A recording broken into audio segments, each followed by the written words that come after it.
Hello friends, तो आज की हमारी इस वीडियो में हम पढ़ेंगे हमारी क्लास 11th की स्नैपशॉट बुक की चैप्टर 7 बर्थ के बारे में, जिसके राइटर हैं ए.जे. क्रॉनिन। और ये चैप्टर एक एक्सर्प्ट है द सिटाडेल की, यानी ये जो स्टोरी है एक छोटा सा पार्ट है एक बड़ी सी स्टोरी का या एक नोवेल का जिसका नाम है द सिटाडेल, जिसके ऑथर हैं A J. Cronin. So let's start the chapter. ये चैप्टर है एंड्रयू मैनसन के बारे में, जो कि अभी अभी एक मेडिकल स्कूल से पास आउट हुए हैं और जो कि अभी अभी एक डॉक्टर बने हैं और करंटली असिस्टेंट है डॉक्टर एडवर्ड पेज के, जो कि एक छोटे से टाउन में रहते हैं जिसका नाम है ब्लेनली।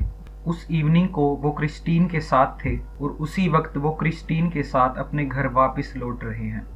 क्रिस्टीन वो लड़की है जिससे एंड्रयू की शादी होने वाली है और वो इवनिंग काफ़ी डिसअपॉइंटिंग थी एंड्रयू के लिए। और जब वो घर वापस लौटते हैं तो उन्हें उनके घर के पास जो मॉर्गन मिलते हैं। जो मॉर्गन और उनकी वाइफ, जिनकी 20 साल पहले शादी हो चुकी थी और इस टाइम पर उनके पहले चाइल्ड का जन्म होने वाला था। और जो टाइम था वो मिडनाइट का था, यानी करीब रात के 12 बज चुके थे जब एंड्रयू ब्रैन ओवर में अपने घर वापस लौट रहे थे और जो मॉर्गन मिडनाइट में ही उनका इंतज़ार कर रहे थे और उनके घर के बाहर जो सीढ़ियां थी उन पर चढ़ रहे थे, उतर रहे थे। और एंड्रयू के पहुंचने के बाद जो मॉर्गन काफ़ी रिलीफ फील कर रहे थे। अब जो मॉर्गन एंड्रयू से कहते हैं कि उन्हें बहुत ही अच्छा लगा उन्हें यहाँ देखकर और वो पिछले 1 घंटे से एंड्रयू का इंतज़ार कर रहे थे। फिर जो मॉर्गन उन्हें बताते हैं कि उनकी वाइफ को उनकी ज़रूरत है और तभी एंड्रयू, जो कि अपने ख्यालों में खोए हुए होते हैं, वो अपने सभी थॉट्स को रिकवर करते हैं और मॉर्गन को 2 मिनट के लिए रुकने के लिए कहते हैं। फिर वो अपने घर के अंदर जाते हैं और अपना बैग लेकर आते हैं। फिर वो दोनों साथ में जो मॉर्गन के घर की तरफ चले जाते हैं, जो कि था नंबर 12 ब्लेन टेरेस पर। यूजुअली जो एंड्रयू होते हैं वो काफ़ी परसेप्टिव और अंडरस्टैंडिंग होते हैं और साथ ही साथ वो काफ़ी डर लग रहे होते हैं और अपने दिन वाले इंसिडेंट को सोचकर थोड़े उदास होते हैं। और साथ ही साथ उन्हें ये भी पता था कि आज उनकी लाइफ में कुछ अलग होने वाला है, क्योंकि वो अपनी लाइफ का फर्स्ट केस हैंडल करने जा रहे थे, वो भी अकेले।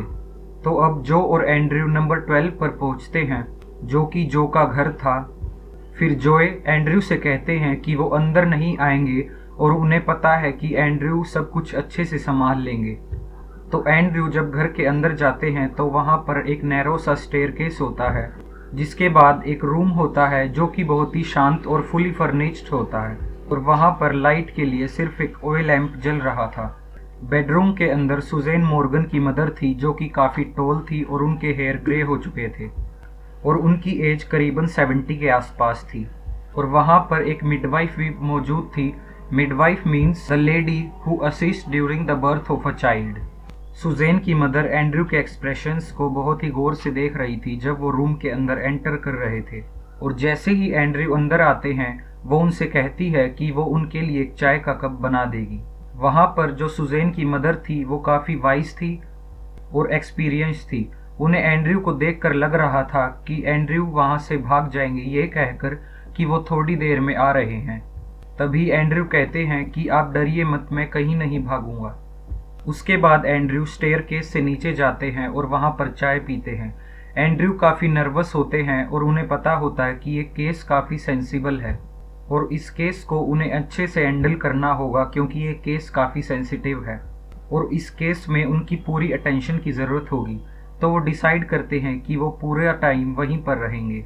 1 घंटे के बाद वो वापस से स्टेयर से बेडरूम में जाते हैं, जहाँ पर वो प्रोग्रेस को देखते हैं। उसके बाद वो वापस किचन में आ जाते हैं, जहाँ पर फायर जल रही होती है और घड़ी टिक टॉक कर रही होती है। वहाँ पर माहौल इतना शांत था कि उन्हें सिर्फ फायर की आवाज़ आ रही थी और बाहर जो मॉर्गन के फुटस्टेप्स की आवाज़ आ रही थी। उसके बाद सुजैन की मदर वहाँ पर आकर बैठती हैं। उन्होंने ब्लैक ड्रेस पहनी हुई थी और वो वहाँ पर मोशनलेस होकर बैठ जाती हैं। उनकी आंखें भी काफ़ी अलाइव थी और काफ़ी वाइज थी। इसका मतलब है भले ही वो काफ़ी ओल्ड वूमन थी, पर उनकी आंखों में थोड़ी सी भी थकान नहीं लग रही थी और वो काफ़ी अटेंटिव होकर वहाँ पर बैठी थी और ऐसा लग रहा था कि वहाँ पर वो कुछ इन्वेस्टिगेट कर रही हैं। उसके बाद जो एंड्रयू हैं उनके थॉट्स काफ़ी हैवी हो जाते हैं, काफ़ी कंफ्यूज्ड हो जाते हैं और वो अपने शाम वाले इंसिडेंट को ही याद कर रहे होते हैं और उसे सोच सोच कर काफ़ी टेंस्ड हो जाते हैं, जो कि उनके साथ हुआ था जब वो क्रिस्टीन के साथ थे और जो कि कार्डिफ स्टेशन पर हुआ था और जिसके कारण वो काफ़ी हॉरिफाइड थे, काफ़ी परेशान थे उस सिचुएशन के कारण। उसके बाद उन्हें 3 लोगों की स्टोरी याद आती है जो कि थे ब्रैमन, एडवर्ड पेज और डैनी, जिसमें ब्रैमवेल जो कि अपनी वाइफ की बहुत ही केयर करते हैं पर उनकी वाइफ उन्हें ही चीट करती हैं और उन्हें डिसीव करती हैं, लेकिन ब्रैमवेल फिर भी अपनी वाइफ के साथ ही रहना चाहते हैं। और दूसरी स्टोरी थी जिसमें एडवर्ड पेज, उनकी वाइफ का नाम था लॉर्डविन, जो कि काफ़ी झगड़ालू थी लेकिन फिर भी एडवर्ड पेज उन्हीं के साथ रहना चाहते थे। और जो तीसरी स्टोरी थी वो है डैनी की, जो कि अपनी वाइफ से अलग हो चुके थे और काफ़ी उदास होकर अपनी लाइफ जी रहे थे और उन्हें लगता था कि ये जो तीनों मैरिजेस थी ये बहुत ही बड़ी फेलियर्स थी, क्योंकि कोई भी अपनी वाइफ के साथ खुश नहीं था, जिसके कारण उन्हें बहुत ही बुरा भी लग रहा था। पर फिर वो सोचते हैं कि जो मैरिजेस हैं वो काफ़ी अच्छी स्टेट हैं और वो ऐसा कभी नहीं सोच पाते कि अगर वो क्रिस्टीन को अपने सामने इमेजिन कर पाते, और वो किसी और कंक्लूजन पर भी नहीं आ पाते। और उनके बीच में जो कन्फ्लिक्ट हुआ था वो उसके कारण काफ़ी उदास थे और बहुत रेस्टलेस थे।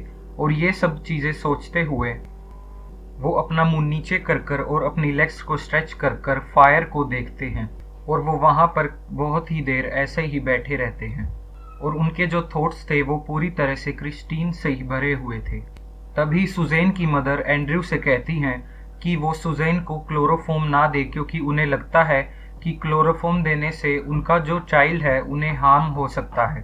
तभी एंड्रयू जो हैं वो कहते हैं कि उन्हें चिंता करने की कोई ज़रूरत नहीं है, क्लोरोफॉर्म से कुछ नहीं होगा और परेशान होने की कोई बात नहीं है और एनेस्थेसिया या क्लोरोफॉर्म से उन्हें या उनके चाइल्ड को कोई भी नुकसान नहीं पहुंचेगा। और तभी नर्स की आवाज़ आती है जो एंड्रयू को ऊपर बुला रही होती है। तभी एंड्रयू क्लॉक की तरफ देखते हैं और उसमें करीब 3:30 रात के बज रहे होते हैं। तभी एंड्रयू खड़े होकर बेडरूम की तरफ चले जाते हैं और वो सोचते हैं कि शायद यही सही टाइम है अपना काम शुरू करने का। और उसके 1 घंटे तक वो काफ़ी स्ट्रगल करते हैं, काफ़ी मेहनत करते हैं और सूरज की पहली किरण यानी जब सुबह होती है तो चाइल्ड का बर्थ होता है। पर जो चाइल्ड होता है वो बिल्कुल लाइफलेस होता है और काफ़ी स्ट्रिल होता है। तभी जो एंड्रयू हैं वो चाइल्ड की तरफ देखते हैं, वो उसे देखकर डर जाते हैं, क्योंकि उन्होंने काफ़ी सारे प्रोमिसेस किए होते हैं जो से और सुजैन से कि वो सब कुछ अच्छे से संभाल लेंगे। और वो काफ़ी हॉरिफाइड होते हैं उस सीन को देखकर। फिर वो काफ़ी परेशान होते हैं और वो सोचते हैं कि वो इस चाइल्ड को बचाने के लिए पूरी कोशिश करेंगे। पर वो तभी सोचते हैं कि उन्हें जो चाइल्ड की मदर है सुजैन मॉर्गन, उसे भी बचाना था और उसका भी ख्याल रखना था, क्योंकि उनकी हालत भी काफ़ी ख़राब होती जा रही थी, काफ़ी क्रिटिकल हो रही थी और वो बहुत ही कंफ्यूज्ड थे कि वो पहले किसकी लाइफ को बचाएंगे। और वो काफ़ी कंफ्यूजन में थे और ये बहुत ही अर्जेंट टाइम था और उन्हें सडन एक्शन लेना था। तभी ब्लाइंडली जो चाइल्ड है वो उसे नर्स को देते हैं और वो सुजैन मॉर्गन के पास चले जाते हैं, जो कि बिल्कुल कोलैप्स थी और बेड पर बेहोश पड़ी हुई थी और उनकी पल्स थी वो करीब गायब हो चुकी थी और उनकी स्ट्रेंथ भी लगातार डिक्लाइन होती जा रही थी। तभी एंड्रयू सुजैन को इंजेक्शन देते हैं मेडिसिन की और एक हाइपोडर्मिक सिरिंज वहां पर लटका देते हैं, जो कि हेल्प करता है सुजैन को रिकवर करने के लिए। और उसके कुछ ही मिनटों बाद जो सुजैन थी उनका हार्ट फिर से रिकवर करने लगता है और वो अब आउट ऑफ डेंजर होती हैं। तभी एंड्रयू चाइल्ड की तरफ बढ़ते हैं और अपनी स्लीव्स को रोल करते हैं और नर्स से पूछते हैं या जो मिडवाइफ वहाँ पर होती है उनसे पूछते हैं कि जो चाइल्ड है वो कहाँ है। तभी जो नर्स होती है वो भी काफ़ी डरी हुई और हॉरिबल होती है और वो एंड्रयू को इशारा करती है कि वो बेड के पास है। तभी एंड्रयू चाइल्ड को देखने बेड के पास जाते हैं और बेड के नीचे कुछ न्यूज़पेपर रोल्स होते हैं, वो उन्हें बाहर निकालते हैं और चाइल्ड को देखते हैं। वो चाइल्ड अब भी स्टिलबोर्न होता है और वो एक लड़का होता है। उसकी जो बॉडी थी वो पूरी वॉर्म थी और पूरी वाइट हो चुकी थी और उसकी जो स्किन थी वो काफ़ी सॉफ्ट थी और उसकी बॉडी का उस छोटे से बच्चे का काफ़ी अच्छा टेक्सचर था उसकी स्किन का। पर उस चाइल्ड का जो हेड था वो पीछे की तरफ झुका हुआ था और वो पूरी तरह लाइफलेस था। और जो चाइल्ड है उसे देखकर ऐसा लग रहा था कि वो बोनलेस है, उसके अंदर कोई भी बोन या हड्डी नहीं है। और तभी वहां पर बैठे हुए एंड्रयू चाइल्ड को देखकर समझ जाते हैं कि जो उस चाइल्ड की स्किन वाइट हो चुकी थी वो उसका एक ही कारण हो सकता है, वो है एस्पेक्सिया, जिसका मतलब था सफोकेशन या दम घुटना, जिसका मतलब ऑक्सीजन की कमी होना और उस चाइल्ड के ब्लड में एक्सेस ऑफ कार्बन डाइऑक्साइड होना। और एकदम से एंड्रयू को अपने माइंड में एक केस के बारे में याद आता है जो कि स्वीडन में हुआ था, जहां पर एक ऐसी ही सिचुएशन हुई थी और वहां पर जो ट्रीटमेंट हुआ था एंड्रयू उसको याद करते हैं। और एंड्रयू एकदम से खड़े होते हैं और नर्स को चिल्ला कर कहते हैं कि जल्दी से उन्हें गर्म पानी और ठंडा पानी और साथ ही कुछ बेसिन्स ला कर दो। पर जो नर्स होती है वो भी काफ़ी डरी हुई और हॉरिबल होती है उस छोटे से बच्चे को देखकर। तभी जो डॉक्टर है एंड्रयू, वो नर्स को जल्दी से ये सब चीज़ें लाने के लिए कहते हैं। तभी एंड्रयू उस चाइल्ड को एक ब्लैंकेट में रखते हैं और इस स्पेशल मेथड ऑफ रेस्पिरेशन को स्टार्ट करते हैं। और इतने में वो नर्स सारा सामान ले आती है। फिर एंड्रयू एक बेसिन में ठंडा पानी डालते हैं और एक बेसिन में गर्म पानी मिक्स कर डालते हैं। वो गर्म पानी को उतना ही गर्म रखते हैं जितना वो चाइल्ड सहन कर सके और उस चाइल्ड को कोई हार्म ना हो। तभी एंड्रयू एक जगलर की तरह उस चाइल्ड को एक बेसिन से दूसरे बेसिन में डिप करते हैं, एक बार ठंडे पानी में तो एक बार गर्म पानी में, और लगभग 15 मिनट तक वो ऐसा ही करते रहते हैं। और एंड्रयू पूरी तरह पसीने में लथपथ हो जाते हैं। जो उन्होंने अपने हाथ की स्लीव ऊपर कर रखी होती है उनमें से भी एक स्लीव नीचे आ जाती है। उनकी जो ब्रीथ होती है वो भी काफ़ी फास्ट हो जाती है और वो हाँफने लगते हैं। पर फिर भी चाइल्ड कोई रिस्पॉन्स नहीं करता है और डॉक्टर को एक फीलिंग आ जाती है कि वो हार चुके हैं। वो मोमेंट उनके लिए काफ़ी होपलेस होता है और उनकी उम्मीद उन्हें ख़त्म नज़र होती आ रही होती है। जो नर्स होती है वो भी काफ़ी डरी हुई होती है और वॉल का सहारा लेकर डॉक्टर को देख रही होती है। और तभी एंड्रयू को उस ओल्ड लेडी की याद आती है जो कि अपने ग्रैंड चाइल्ड का वेट कर रही होती है। और उन्हें सुज़ैन की भी याद आती है जो कि अपने फर्स्ट चाइल्ड को पहली बार देखने वाली होगी। जो उस रूम का फ्लोर था वो काफ़ी गीला हो जाता है और सामान भी यहाँ वहाँ बिखर जाता है। पर फिर भी एंड्रयू अपना काम कर रहे होते हैं और एक बार तो उनका बैलेंस भी बिगड़ने को हो जाता है, जिसमें वो चाइल्ड उनके हाथ से बार बार स्लिप होते होते बच जाता है, क्योंकि वो चाइल्ड काफ़ी वेट और स्लिपरी हो जाता है उनके हाथों में से, जैसे कि एक फिश होती है।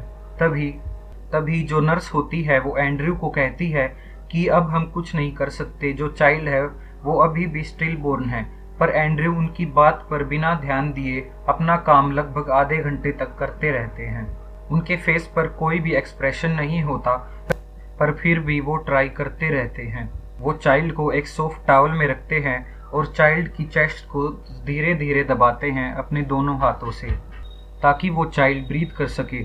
और उसके बाद एक मिरेकल होता है और जो चाइल्ड की चेस्ट है उसमें धीरे धीरे हलचल शुरू होने लगती है, क्योंकि वो ब्रेथ कर रहा है। और तभी वो चाइल्ड रोना शुरू कर देता है। तभी एंड्रयू काफ़ी जॉयफुल हो जाते हैं और उन्हें अपने हाथों में एक सेंस ऑफ लाइफ फील हो रहा होता है और वो अपनी कोशिश को और बढ़ाते हैं, क्योंकि उनके हाथ में जो छोटा सा चाइल्ड था अब उसमें लाइफ आ रही होती है। तभी चाइल्ड धीरे धीरे पूरी तरह रिकवर करने लगता है और वो पूरी तरह सांस ले पा रहा होता है। तभी जो छोटा सा चाइल्ड है उसकी नोज में से एक म्यूकस बाहर निकलता है, यानी जो नाक में लिक्विड होता है वो बाहर आ रहा होता है। अब जो चाइल्ड है वो भी बोनलेस नहीं लग रहा था और जो उसका सर पीछे की तरफ झुका हुआ था वो भी अब मोशन में आ चुका था। और उस चाइल्ड की जो स्किन थी जो पहले वाइट थी अब धीरे धीरे पिंक होने लगती है और वो चाइल्ड धीरे धीरे रोने लगता है। और इन सब चीज़ों को देखकर जो नर्स है वो प्रे करने लगती है और कहती है कि अब ये चाइल्ड जिंदा हो गया है। उसके बाद एंड्रयू उस चाइल्ड को नर्स को दे देते हैं और वो काफ़ी नर्वस और थके हुए फील कर रहे होते हैं, क्योंकि उन्होंने उस चाइल्ड को जिंदा करने के लिए बहुत सारी मेहनत की थी। और जो रूम था वो भी काफ़ी मैसअप होता है और सामान यहाँ वहाँ बिखरा होता है। हर जगह बेसिन्स, टॉवल्स और जो उनके इंस्ट्रूमेंट्स थे वो हर जगह बिखरे हुए थे। और जो सुजैन मॉर्गन की मदर होती है वो भी साइड में खड़ी होकर प्रे कर रही होती है। उसके बाद जो एंड्रयू हैं वो अपनी स्लीव्स को ट्विस्ट करते हैं क्योंकि उनमें काफ़ी पानी भर चुका था, और वो अपनी जैकेट को पहनकर नर्स को कहते हैं कि वो अपना सूटकेस बाद में ले जाएंगे। उसके बाद वो स्टेयरकेस से नीचे जाते हुए किचन में जाते हैं और उसके पास एक कलरी में जाते हैं जहाँ पर कपड़ों या बर्तनों को धोया जाता है। वहाँ पर जाकर वो आराम से पानी पीते हैं क्योंकि उन्होंने काफ़ी मेहनत की होती है और अब वो काफ़ी रिलैक्स्ड फील कर रहे होते हैं। उसके बाद वो अपने हैट और जैकेट को लेकर बाहर जो के पास जाते हैं, जो कि अभी भी बाहर खड़े होते हैं और काफ़ी परेशान लग रहे होते हैं। फिर एंड्रयू जो से कहते हैं कि सब कुछ ठीक है जो, दोनों ही बहुत अच्छे और स्वस्थ हैं। उस टाइम पर सुबह के 5 बज रहे होते हैं और बाहर काफ़ी रोशनी भी हो जाती है और काफ़ी लोग भी स्ट्रीट पर आ चुके होते हैं और एंड्रयू वहाँ से चले जाते हैं। उनके चलने पर उनके पैरों के आवाज़ की एको आ रही होती है और वो ब्लाइंडली सोच रहे होते हैं और उन्हें कुछ भी सुनाई नहीं दे रहा होता है। और वो सोच रहे होते हैं कि I have done something, oh God I have done something at last. वो सोचते हैं कि उन्होंने आखिरकार कुछ अच्छा काम किया है और उन्हें बहुत ही अच्छा फील हो रहा होता है क्योंकि उन्होंने जितनी भी मेहनत की होती है उन्हें उनका फ्रूट साफ साफ दिख रहा होता है क्योंकि उन्होंने एक बच्चे को लाइफ दी है और उन्हें काफ़ी अच्छी फीलिंग आ रही होती है और वो बहुत खुश होते हैं। तो इसी के साथ हमारा चैप्टर ख़त्म होता है बर्थ। तो अगर आप ऐसी ही एकेडमिक्स और ट्यूटोरियल से रिलेटेड वीडियोस देखना चाहते हैं तो please like and subscribe and also comment that which part of the story you like the most. और आगे आप किस टॉपिक या ट्यूटोरियल पर वीडियो देखना चाहते हैं आप कमेंट कर सकते हैं। So thank you very much.